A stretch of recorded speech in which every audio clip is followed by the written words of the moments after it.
We are live now, so we can make a start if it's 10. Okay, welcome to everybody. Please, before we start this meeting, please note that this meeting is being live streamed and recorded. So welcome to the Shropshire County Pension Fund Board meeting. Firstly, I would like to notify you all that Mike Morris' wife has informed the officers that sadly Mike passed away. I would like to have a recorded vote of thanks to Mike for his valuable contributions he has given to the pension board, from being chairman to a very active member. John, would you like to say a few words? Thank you, Mark. Yes, I mean, I've known Mike for a very long time. I actually gave him his first job in Shropshire County Council, which led him on to great and extremely valuable things for the county council. It was back in the 1990s, we started something called the Social Care Enterprise Agency, which was trying to bring business concepts into local authority.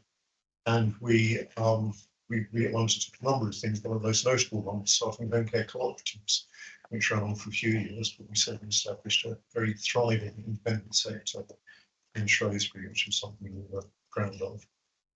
I always found him to be a man who would look at detail, very supportive of new ideas, and a great friend. I shall miss him. Thank you, John. And at this point, I would like to ask for a 1 minute silence, please, in memory of Mike. Thank you.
Thank you for that. Just for your information, we will be sending some flowers from the board and the officers to Mrs. Morris. We've got a new member today, so I think it's only right. Becky probably knows us better than I think it's only right that we go around the table and just introduce ourselves, so Becky's aware of everybody and your positions. I'm Dave Wright. I'm a member representative, and I'm currently chairman of this board. I'm Justin Bridges. I'm the head of pensions at Shropshire Council. And I'm Alison Grange. I'm the governance communications team leader. Hi, I'm Pete Chadison. I'm the pensions investment and responsible investment manager, which is a bit of a mouthful. He always wears a waistcoat. Vicky Gates, pensions administration manager. Amanda Hogan, it would normally be me, my colleague Michelle. Helen Woodbine, employer representative. John Hall, member representative. Eileen Murphy, employer representative. Okay, thank you for that, and welcome, Becky. Also a bit of a sad day too, because Helen, this is probably our last meeting. Notice, fortunately, meeting time. So Helen, thank you for all the meetings you've been with us and all the work you've done. Thank you very much. Can I ask if there's any apologies, please? No apologies. Thank you.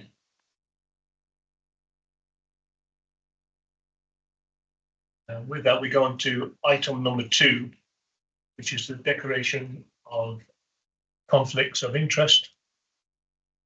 So, has anybody got any? No.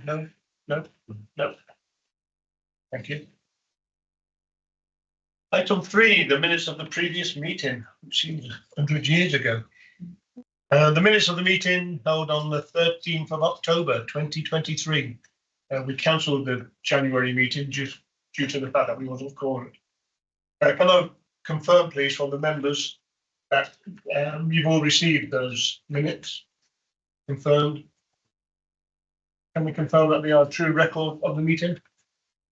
Those that are there? Yeah. Obviously, if you wasn't there, you can't confirm that.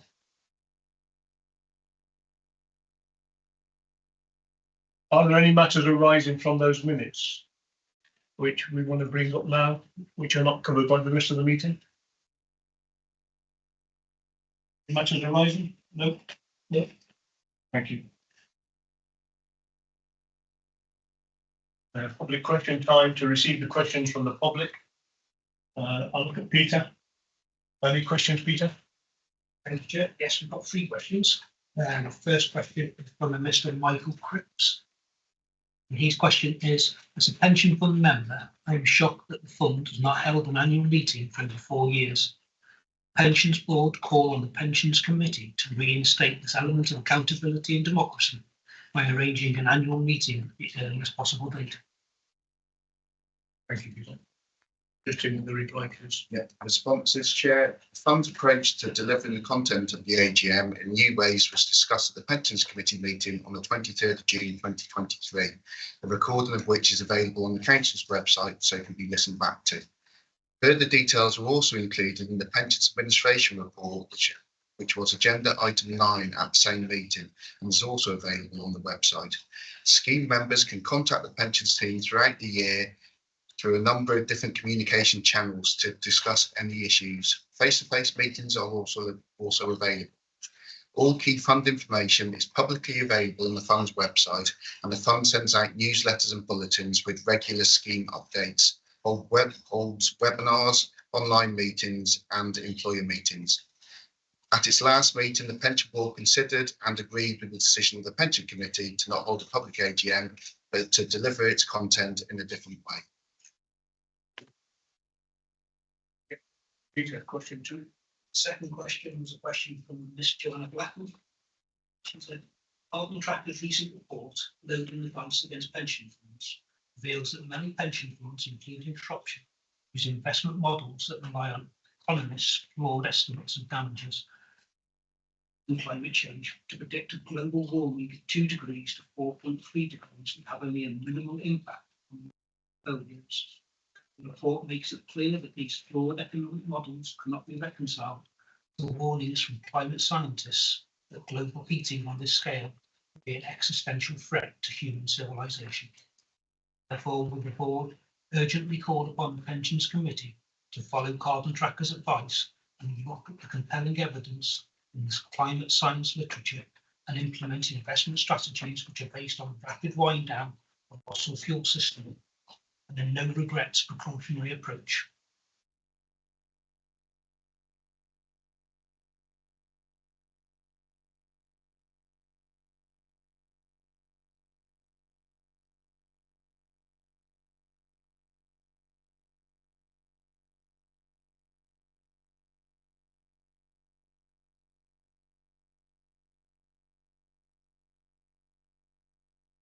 Yeah, the response to that question is Justin, Liz, can you hear everything okay there?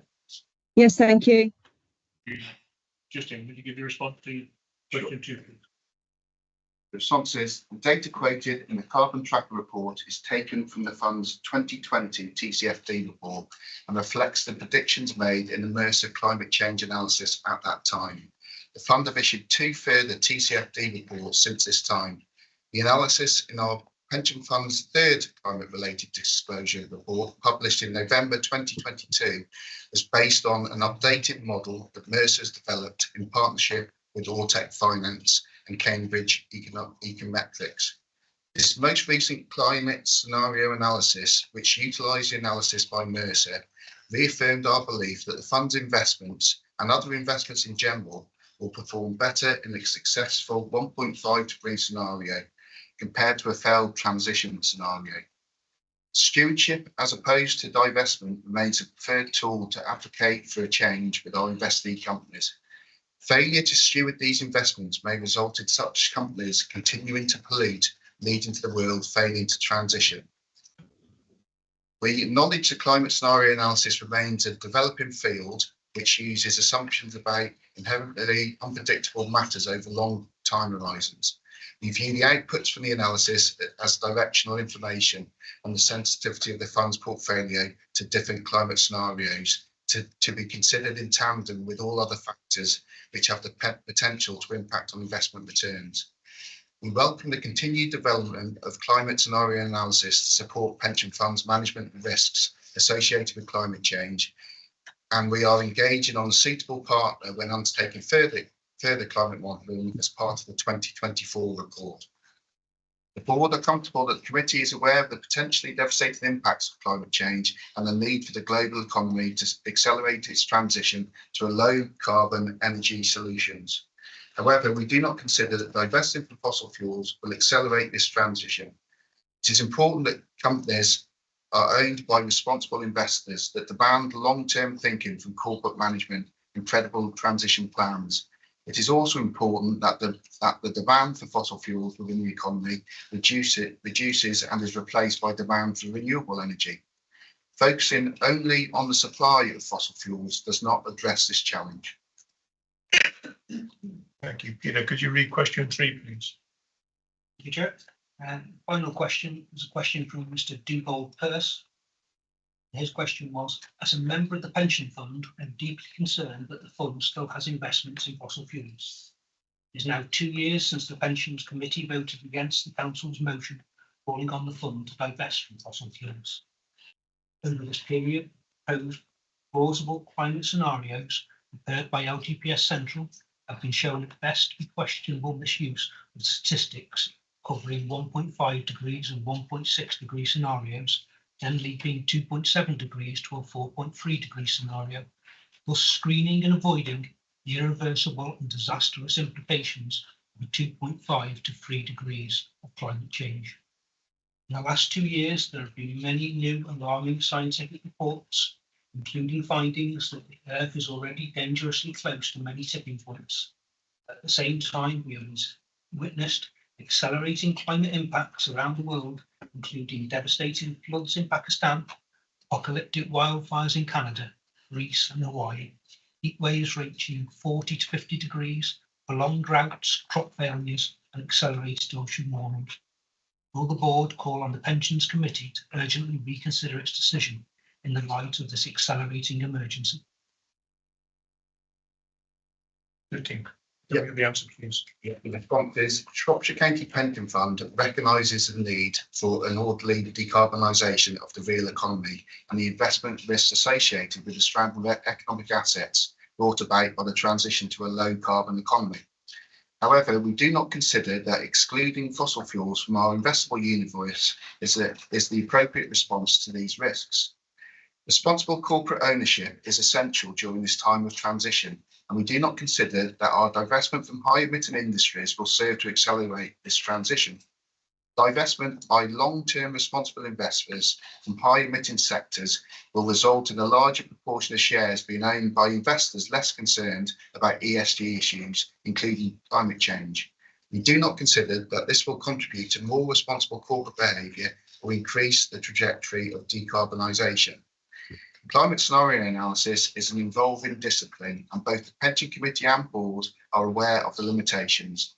Our analysis was produced by Mercer, a respected investment consultant that has worked with pension funds on the investment of climate risk for many years. However, our position on climate change is not dictated by the results of our scenario analysis. It is the conviction of the fund that the integration of environmental, social and governance risks, including climate change, into investment processes is the most effective way to manage the complex and nuanced physical and transition risks associated with climate change and the transition. Coal, gas and oil all face different risks in terms of the transition, and the role that they play in the energy mix of the future is not uniform. Therefore, they face different risks of assets stranded over different time frames. Board is aware that the committee considers that a more nuanced approach to managing these risks is preferable, and that a blanket divestment from all fossil fuels is not optimal in terms of managing investment risk or accelerating the transition. The assessment of these investment risks at both company and sector level is delegated to our regulated external managers and not decided by our scenario analysis. The board supports the committee's approach that this is the best way to protect the value of our investments and fulfil our fiduciary duties. It is important that the voice of responsible long-term investors is heard in corporate boardrooms during this period of unprecedented transition. Thank you, Justin. I should just add at this stage that those questions all came from the January meeting and we carried them forward because we were the core of that meeting. And we now go on to item 5, the admin and regulatory updates. Vicky, over to you, please. Chair. This report gives you an update on the work of the administration team. It provides updates on workload and resourcing, progress on the cloud implementation, the pensions dashboard programme, pensions increase for April 2024, Engage, which is the update of updates to the member self-service platform and preparation for year end, and also includes updates for communications been sent out. The report also confirms that committee signed off on the pensions business plan for 2024-26.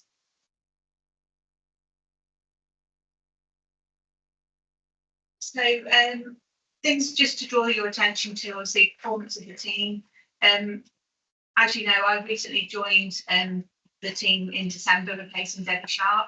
And part of my first look at the team is looking at the resourcing and making sure we've got enough people in place to provide the service and to get all the work done that we need to get done. There's lots of work going on at the minute, so obviously business as usual, trying to keep on top of that.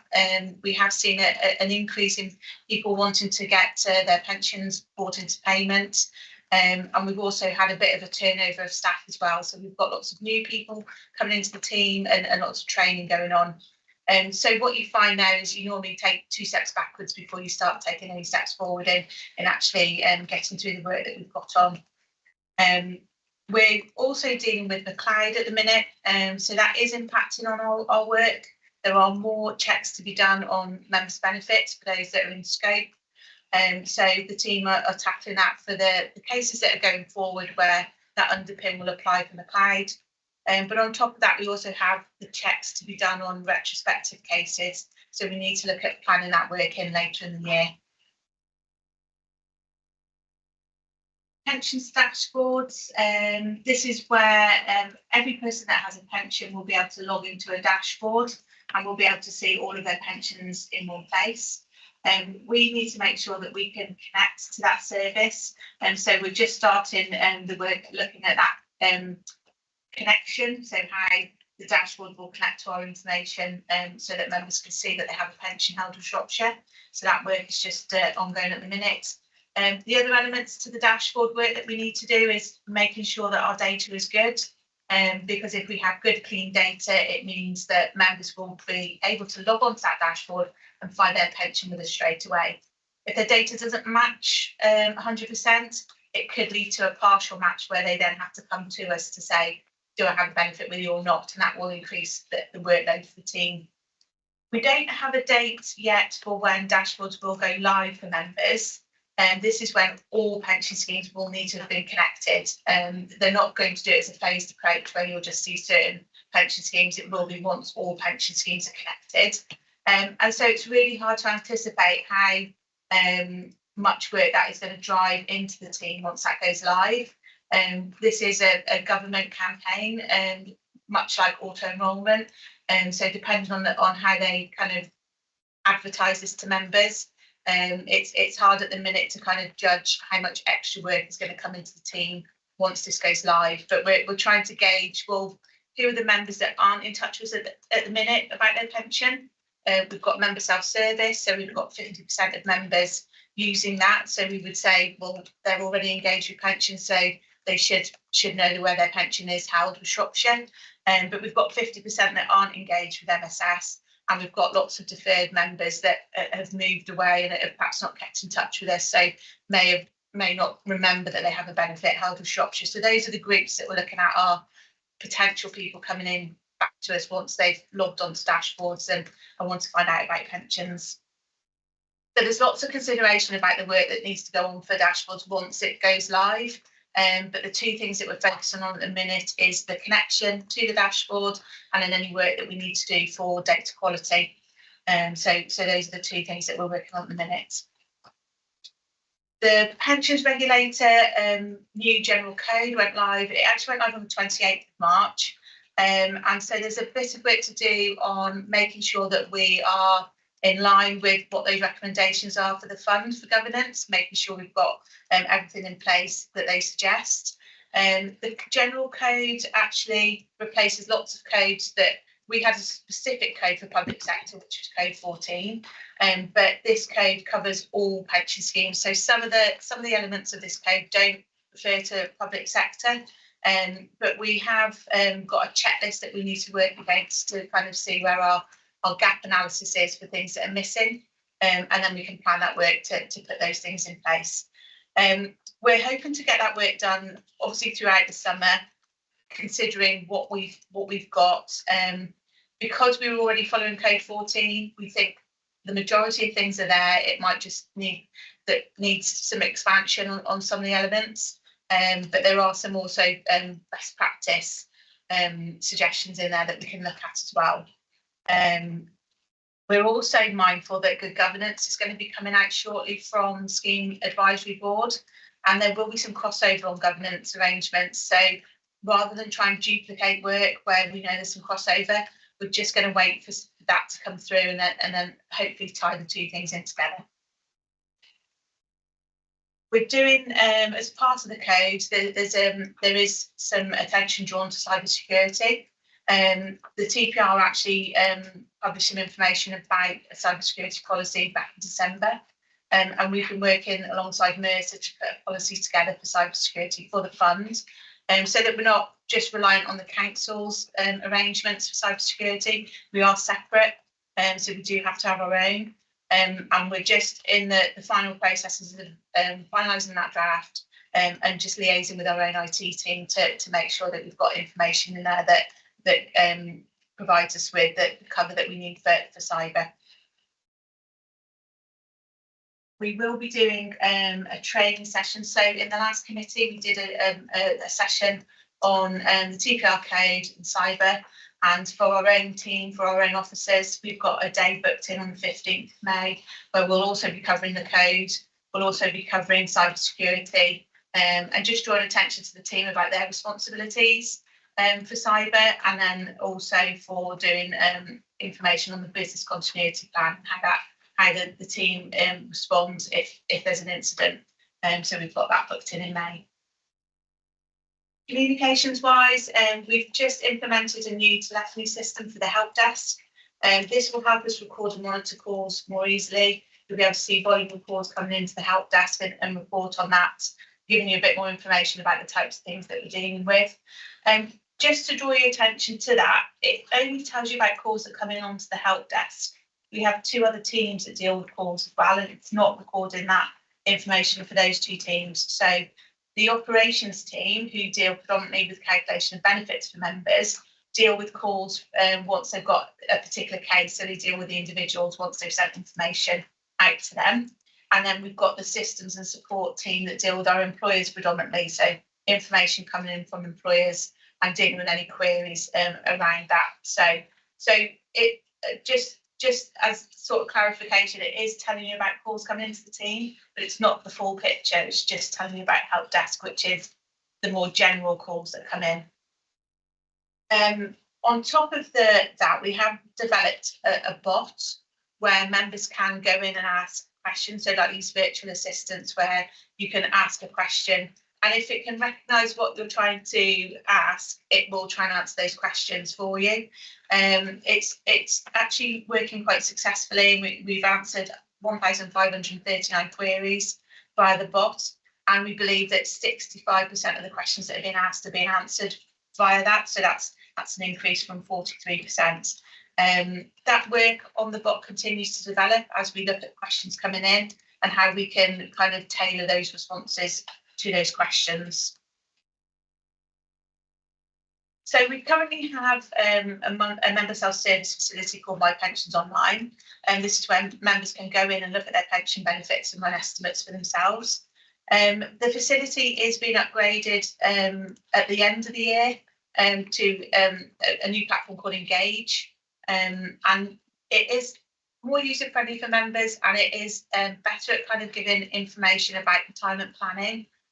We think this is what we need for our members. The current member self-service facility is a little bit clunky, and the newer platform will kind of give more information to members that makes the numbers a bit more real, so that they can understand that. Scheme advisory updates. I won't read through all of these. There's been quite a few, obviously, information about the annual report. So the new guidance has come through, and that is just giving us information to say, you know, this is the information that should be included in your annual report. Predominantly, we're covered on those recommendations. There's a few new things to insert. This year, it's best endeavours to try and get that information in. But for next year, we will definitely need to follow that guidance and make sure that everything's included as per their recommendations.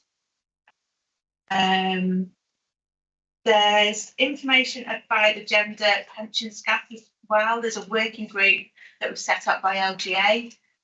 There is going to be a session in May that's directed towards HR officers, because lots of the things that can help with pensions, the gender pensions gap, are things employer related. So things that you can do about career breaks and stuff like that. So they are trying to lead on HR officers looking at these and considering the options there. There's a change for members to the lifetime allowance, so obviously that's been abolished, but there is still a cap on the maximum lump sum that members can take that's tax free. So there's information going out to members about that, and we have updated. We were going to update the funds breaches policy, but that review has only just happened, so it's missed to come to this meeting. It will be in the next meeting. We've tweaked the kind of RAG rating of breaches, because what we were finding is we went month on month, we were looking at breaches and recording them as greens. But if we've got a consistent breach from a certain employer, we should be escalating those to ambers and then picking up that amber a bit more quickly for those employers. So we've just changed that slightly, so you'll see that in the next meeting. And we also needed to update the training policy. But because there's lots of information about training in the TPR code, the new code that's just come through, we want to obviously read through that and review that policy in line with what's come through with the code.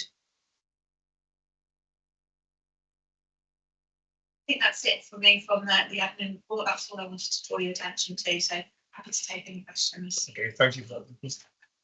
Members, do we have any questions for Vicky, please? John? Well, just a comment really. I mean, you seem to be incredibly busy, and there seems to be no potential let up in new stuff that's gone bothering you. And as you say, you've had some staff done. You are coping, are you?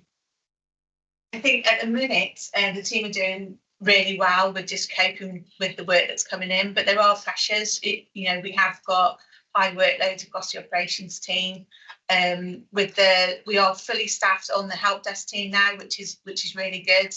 There was an area of work that kind of backlogged a little bit there because we weren't fully staffed for a period, and we've had lots of new people coming in as well. So with time, with people kind of getting their feet and finding what they need to do, things are improving. But part of the look at where work sits is, have we got enough people to process that work? And that is one of the considerations. So there is work being done across the team to say, well, we see we've got pockets of backlogs. Some of that is because we haven't had staff in place. Some of it is because that workload has just generally increased and will keep increasing. So that is a consideration. But talking to the team leaders, we've had a good conversation about where we feel we need extra potentially to deal with the work. We've also been absorbing lots of extra project work. So, you know, just keeping on top of business as usual is enough. But then we've got the cloud and dashboard coming along, which is quite big pieces of work. So, you know, people can only absorb so much, and we don't want to break them. So we need to make sure that we are putting the right resources in place to get these things done. Thank you. Thank you. Yeah, just following on from that, really, I was just going to ask how many vacancies you've actually still got at the moment. So we just currently have one vacancy at the minute, which is a backfill for, so a senior pensions officer left, someone's been promoted to that post, and then we've just got a pensions officer post vacant at the minute. We have just created a new post on the systems team as well, so we're just backfilling that as well. So currently we're vacancy wise in a pretty good place. Last year we weren't in such a good place, but we have managed to recruit and get people into the team. I'm conscious that some of the projects that you've got on are quite high skill requirements, and do you think there are skill gaps within the team, or? The issue that we have with recruitment is for anybody that's not coming in at kind of pensions assistant level, getting people in with previous experience of local government pension schemes is very difficult. We find that people tend to stick within their own funds, or with hybrid working now, we're finding that London funds are able to offer higher salaries and don't necessarily need people to move. You know, you can work from home. So yeah, it's very definitely hard to recruit to the higher graded posts. And that's why what we want to try and focus on is growing our own. So getting more pensions assistants in so that they can develop and move up the chain, and have that knowledge and experience of the fund and of LGPS pensions. So.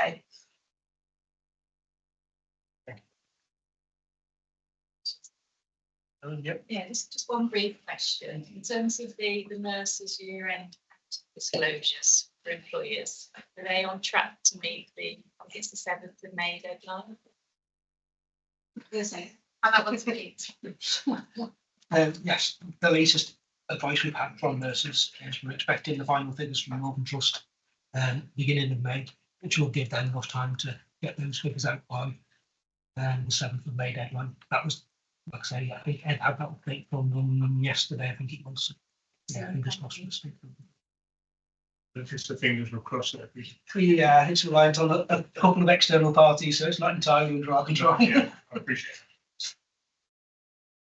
I've got a question on the dashboard and data. You said the data was good at the moment. What percentage would you put on that? You could. But I mean, data is going to be vital for this dashboard, isn't it? Yeah, so data is changing all the time. So we receive data every day, but our common and scheme specific scores that we have to report to TPR are in line with about 95%. So we don't, our data is very good, but there are pockets of data where we do need to do work. So stuff like address changes, where people don't keep us informed of address changes. That's a big exercise for funds to keep on top of. And that's probably one of the areas where when someone logs into dashboard and they put in certain information as a criteria to match, addresses will be one of those things. So if we haven't got a current address, you know, postcode's not right, it won't match, and then it will fire off a query to the fund to have a look at those. So that's a particular area that we need to focus on and get as many current addresses up on records as we can. So there are tools that we can use for that. There's tracing services that we can use that will keep that data as up to date as it can be. You know, we are reliant on members telling us when they've moved, but we can do tracing exercises to find them as well. So that's what we need to look at as part of that project. So addresses is probably the one area that can bring our scores down for data. Everything else is pretty good, and we're constantly monitoring that from the iConnect returns that we get from employers, and picking up issues as and when they occur so that they don't continue and drag the data scores down. But there's no date time there for the dashboard. So connection wise, we have to make sure we've established a connection by October 25. And then I think it's up to October 26th where it's called the kind of gap date where members will be able to press the button and go, all right, I find all my pensions on the dashboard. So it could be as much as a year after we've connected, but we need to establish that connection and make sure it's working before members will then be able to access their information on dashboards. Obviously, you mentioned cyber before. Obviously, when you connect into other dashboards, there's a cyber risk in that connection between other areas, Yes, which are not controlled by yourselves. they're not, but they are part of. So how we connect is connecting into what they call an ecosystem, which has all the securities in place for cyber, and we will be reliant on our software provider to ensure that all of those securities in place, and part of that establishing the ISP connection, there are those checks and balances on data protection and cyber security incorporated into that. So we're not going in there blind, just asking for a connection and not doing those checks. So our own IT department will be included in those checks too. You can imagine when all those pension funds are connected, the amount of data in there that anybody would want to use.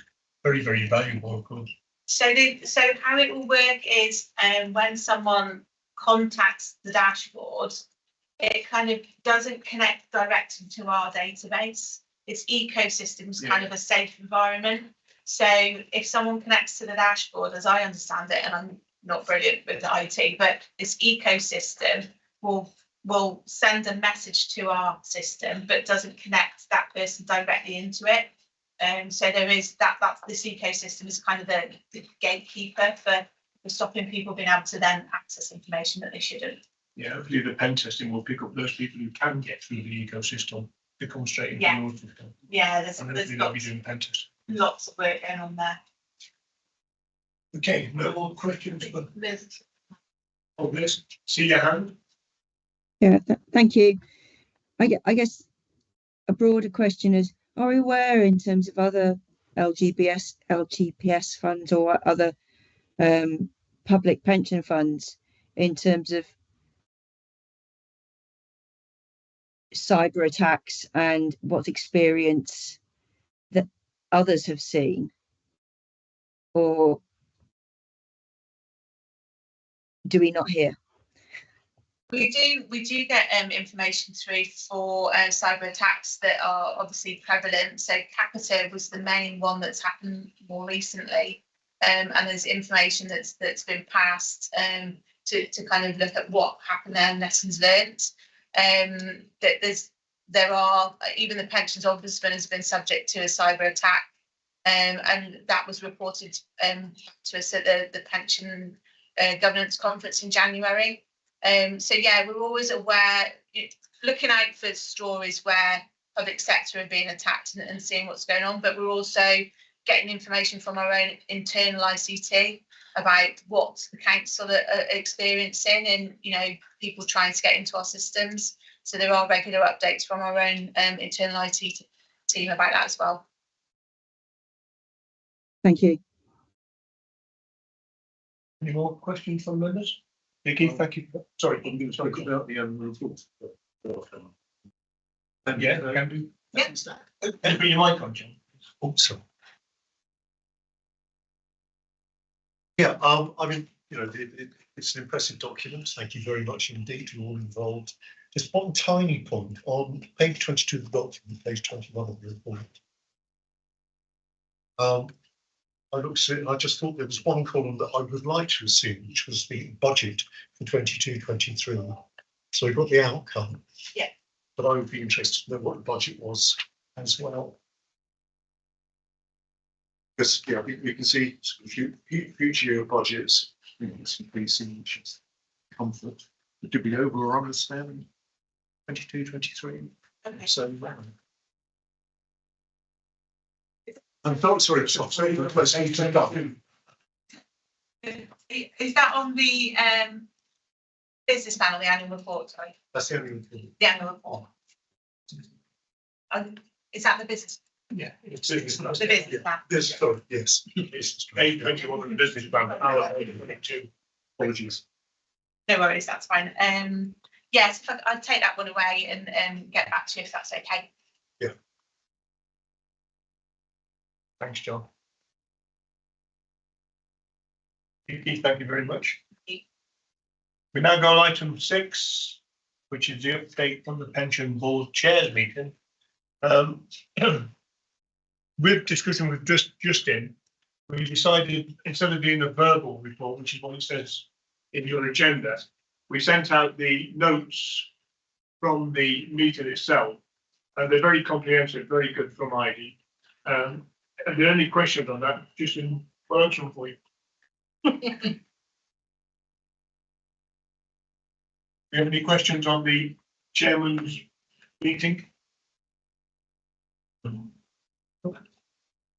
you very much. I'd like to have that. Move on to item 7, which is the pensions committee report, and any feedback you've got on the pensions committee. Both John on the 15th of March, both John and myself were online listening to the committee. I've taken a few notes. There's nothing there from what I can remember from the first part. Any questions from the members? No.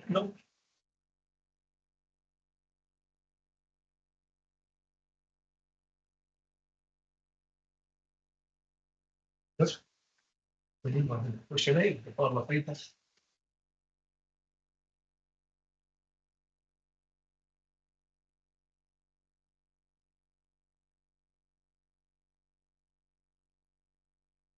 We'll be in about 3 days. Item 8 is the date of the next meeting. The next meeting of the pensions board will be held at 10 o'clock on the 19th of July 2024. We now go on to item 9, the exclusion of the press and public. To resolve that in accordance with the provisions of Schedule 12A of the Local Government Act 1972, Section 5 of the Local Authorities, Executive Arrangements, Meetings and Access to Information England, Regulations and Paragraph 3 of the Council's Access of Information Rules, the public and press be excluded during consideration of the following items. Our proposed act, can I have a second? And can we carry it? Carried. Thank you very much. Not for the live stream. Thank you very